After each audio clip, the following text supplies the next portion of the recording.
it seems like everything is instant now, you know? Yeah. Like if an app can't keep up, it just feels so clunky these days. Right. Like think about it, right? Mm-hmm. Being able to catch a fraudulent charge, like right before it goes through, or knowing the exact second that your favorite pair of shoes is back in stock. Yeah. That kind of split second, like magic, Right. well, more often than not, Yeah. that's powered by these things called real-time databases. Mm-hmm. They're kind of working behind the scenes. They are. And they've become absolutely essential, I think, for Yeah. creating those sorts of instant experiences that we've all come to expect. Absolutely. Right. It really is amazing how much we rely on them now. Totally. And it's not just about the speed, though, right? It's about being able to make like smarter decisions with the most up-to-date information, and create these truly seamless experiences for users right at the moment that things are happening. Yeah, it really is about the experience, I think. Yes. And that's why we're doing this deep dive today, right? Into the world of real-time databases. Definitely. Which can be fascinating. It is. And also, I think, a little bit bewildering sometimes. A little overwhelming, for sure. Right. There's a lot there. There's so much out there. But we've done the hard work for you. We have. We've gone through so much information. Yeah. Just to try to bring you the stuff that really matters. Absolutely. Our goal today is to really try to make sense of this whole landscape. Right. By focusing on, I think, the top contenders in two key areas. Okay. Transactional databases, which are also called OLTP. Yeah. And then analytical databases, or OLAP. Right. So think of this as like your guide, right, to help you understand which type of database and even which specific solution might be the best fit for whatever you're trying to do. Exactly. Whether you're building something new or just trying to wrap your head around what this technology is all about. I think it's important, too, to understand that, these two categories, transactional and analytical, they really approach data in fundamentally different ways, even if they are both doing it in real time. Yeah, yeah. So think of it like this, right? Yeah. Transactional databases, they're all about handling like a ton of individual actions that are happening right now. Okay. So like right this second. Got it. Whereas analytical databases are built to look at huge amounts of data, and both past and present data, right? To try to find those trends and insights. Okay, so one's about like the now, and one's about like looking back so you can kind of look forward. Yeah, exactly. Okay, cool. Yeah. All right, so let's unpack all of this, right? Okay. Starting with the transactional side, these OLTP powerhouses. Right. So in the simplest terms possible, like what are transactional databases all about? So at their core, transactional databases are all about speed and reliability for your day-to-day operations, right? They're designed for handling tons of these quick read and write operations. Okay. So, think about processing a huge number of online orders during some kind of flash sale or rapidly updating thousands of user profiles. So anytime you make a change to anything. Exactly. And a crucial requirement here is something called ACD compliance. ACD. Okay. Yeah, think of it like a bank transaction, right? Okay. It needs to be atomic, meaning it's all or nothing. Okay. It needs to be consistent, so your account balance always stays correct. Right. It has to be isolated, meaning your transaction doesn't get mixed up with somebody else's. Mm-hmm. And it has to be durable, meaning once the transaction is done, it's permanently recorded. Okay, so it's like the 4 pillars of a safe transaction. Right. Okay, cool. So these databases are really the engines that keep our everyday digital lives running smoothly. Right. They're like the silent workhorses in the background. Yeah. Making sure everything ticks along. Exactly. All right. So we have a rundown of what we think are the type 5 in this category. Yeah. Let's start with, I think, a big one.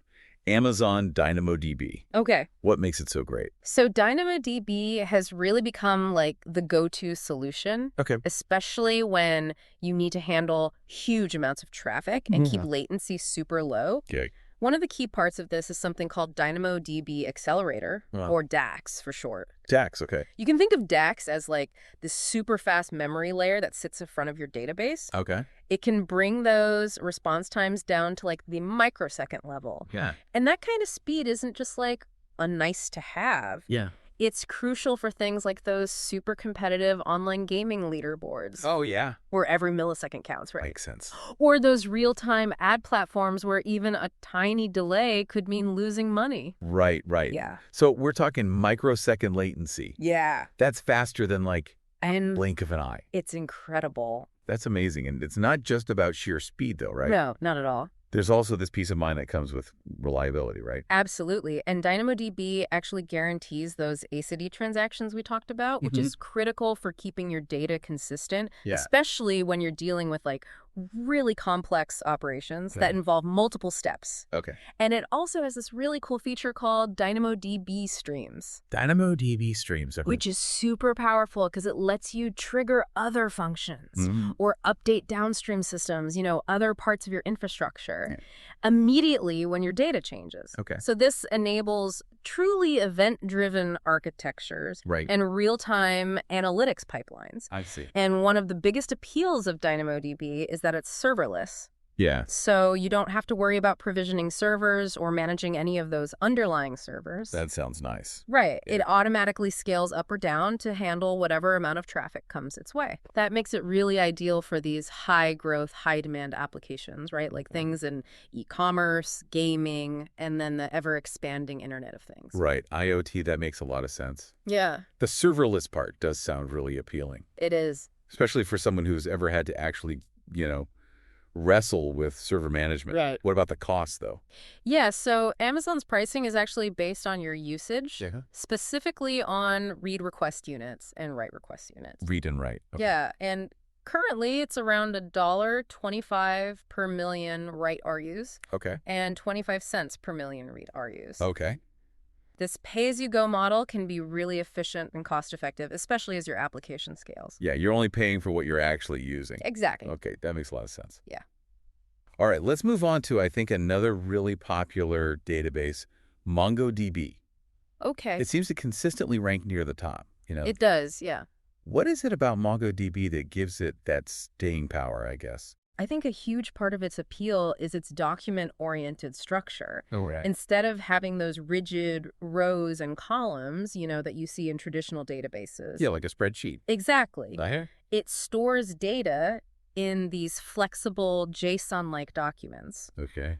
And that gives you a lot of freedom in how you design your data structures, Right. which is really valuable when you're dealing with semi-structured data. Semi-structured, okay. Yeah, so think about things like, the different formats of posts you might see on social media, or all the diverse product details that you might find in like a modern retail catalog. Yeah, where things aren't always the same. Exactly. They don't always fit neatly into those rows and columns. Right. So it gives you that flexibility. It does, yeah. And beyond that flexibility, it also has these powerful real-time aggregation pipelines that let you perform these complex data transformations and run analytics right as the data is coming in. Okay. So it's really handling things in real time.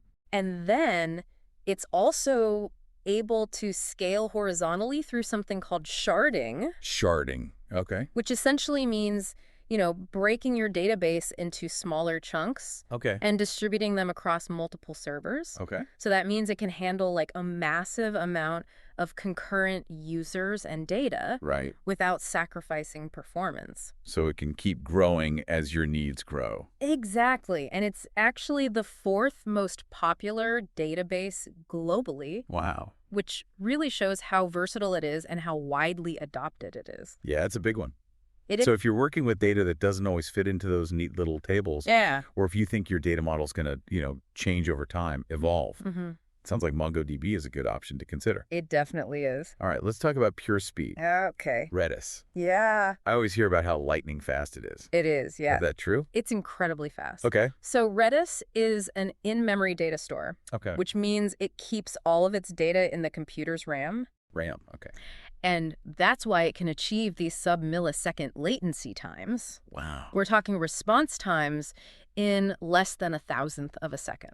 That's crazy. Yeah, so it's the go-to choice when speed is your absolute top priority. Right. You see it used everywhere for things like session management, where you need instant access to user login info to ensure a really smooth user experience. Right, like you don't want to wait for that. Exactly. And its publish-subscribe messaging capabilities also make it great for building those real-time communication features like chat applications or live notification systems. Oh, cool. And it's also commonly used as a super fast caching layer to speed up real-time analytics by keeping that frequently accessed data readily available in memory. Got it. So you can think of it as like this incredibly fast scratch pad for your applications. Yeah, like the brain's RAM Exactly. for application. Exactly. Super fast access. Yeah. Okay, cool. Mm-hmm. Next up, we have a familiar name with a bit of a twist. Yeah. PostgreSQL. Okay. Especially when it's paired with Timescale DB. Right. What's going on there? But PostgreSQL is a well-established relational database. Okay. It's super reliable, very popular, and it's something that a lot of developers are already familiar with. Okay. What Timescale DB brings to the table is this specialized handling of time series data. Time series. Okay. And the ability to perform real-time analytics on it efficiently. Okay. They do this through a hybrid row-columnar storage model. Row columnar. Okay. Yeah, so traditionally, databases store data row by row, Right. but columnar storage actually stores it column by column. Column by column. Yeah, and this is way more efficient for analytical queries Okay. that typically only look at a few columns but across many rows. Okay. It basically reduces the amount of data the database needs to read. Got it. So Timescale DB gives you both. Okay. You get that familiar SQL interface that many teams already know and love, Yeah. but you also get these performance optimizations that you need for time-based data. I see. And a key feature here is continuous aggregates. Continuous aggregates. Yeah, which allow for these incremental updates to analytical views. Okay. So instead of recalculating everything from scratch every single time, Yeah. it only updates what needs to be updated based on the new data. Okay, so it saves you a lot of processing power. It does, yeah. So if you're working with data that has like a strong time component, Yeah. like you might get from IoT devices or system monitoring tools, Exactly. and you want to stick with SQL but also get that real-time analytical performance, Right. it sounds like this is a pretty good option. It's a really compelling option, yeah. Okay, cool. Yeah. And finally, in our transactional top 5, we have Azure Cosmos DB. Okay. What makes Microsoft's offering unique? So Azure Cosmos DB really stands out for its flexibility. Okay. It has this multi-model support, Multi-model. meaning it can handle data in key value pairs Okay. as graphs, think like social networks, Mm-hmm. and as documents. So it gives you a lot of versatility depending on what your application needs. It's like a Swiss Army knife. Yeah, exactly. But I think maybe its most impressive feature is its global distribution capability. Okay. So it can distribute your database globally, Mm. but still maintain incredibly low latency. Okay. We're talking service-level agreements or SLAs that guarantee sub-10 millisecond latency, Wow. even when your users are spread all across the world. Okay. So that makes it really well suited for applications that are deployed worldwide Mm-hmm. and need to deliver consistent performance and data consistency across different regions. So like a global social media platform or a financial system. Exactly. Okay. Yeah. Global reach with low latency and the ability to work with all these different data models. Yeah. That's a lot. It really covers a lot of bases. Okay, before we move on to the analytical side of things, Okay. we have a couple honorable mentions in the transactional space. Yeah. Who else should we have on our radar? So I think Firebase real-time database is definitely worth mentioning. Firebase. Oh, yeah. Especially for developers who are building those mobile and web applications. Mm. Its killer feature is automatic offline sync. Okay, interesting. So imagine using an app on your phone, Yeah, even when you temporarily lose internet connection. right, which happens all the time. It happens all the time, and Firebase allows for that. Wow. And then when your connection comes back, all your data changes are synced automatically with the cloud. Nice. So it's like it's working in the background even when you're offline. Exactly. It's pretty cool. It leads to a much smoother and more reliable experience for the user. Yeah, even if you have like a spotty connection. Exactly. Yeah. Well, what's the other one? The other one is Cassandra, Cassandra. Okay. which is really well known for its architecture Mm-hmm. that's highly optimized for write operations. Okay. So that makes it exceptionally good at handling really high velocity data ingestion. Okay. Yeah. So think about collecting and processing massive streams of logs Okay. or data coming from tons of IoT sensors all at the same time Yeah. in those situations where you can't afford to lose any data. Right, right. Cassandra really excels. Okay, cool. So that's like a good rundown of the transactional powerhouses Yeah, and some other, ones to watch. definitely. All right, so let's shift our focus now Okay. and dive into the world of analytical real-time databases, All right. the OLEP side. Yeah. So what's the fundamental difference here? Yeah, so while transactional databases are really focused on the speed and reliability of those individual day-to-day operations, Yeah. Analytical databases are designed for large-scale data aggregation, Okay. running those complex queries, and really supporting business intelligence. Business intelligence. Okay. Yeah, so the main goal is to take these huge amounts of data, Right. often both historical and very recent information, Mm-hmm. and turn it into actionable insights in real time. This helps businesses understand those emerging trends, Yeah. make better predictions, Mm-hmm. and ultimately optimize their strategies much faster. Okay, so it's less about, like, processing a single transaction as quickly as possible Exactly. and more about looking through tons of data to find the answers. It is, yeah. So if you think of OLTP as like the cash register processing individual sales in real time, Right. OLAP is like the accountant looking at all the sales data over time to figure out the trends. Okay, I like that analogy. Yeah. So who are, like, the big players in the analytical space? So leading the pack right now is Snowflake. Snowflake. It's become a dominant force in the cloud data warehousing market, Okay. holding, I think, around 20% of the market share right now. Wow, so a pretty sizable chunk. Yeah, for sure. Oh, yeah. And its cloud-native architecture is a big advantage. Okay. It offers basically near unlimited concurrency Concurrency. by completely separating the storage and compute resources. Right. So this means you can have multiple teams running all these complex analytical workloads at the same time Right. without them interfering with each other or causing slowdowns. Okay. And what's really important for our discussion is that it supports streaming data ingestion, Streaming data injection. which allows you to analyze that real-time data right alongside your historical information. Got it. All in the same system. That's pretty cool. Yeah. That does sound incredibly powerful. Like, if you can analyze what's happening right now Yeah, and what happened in the past, exactly. all within, like, the same system, Yeah,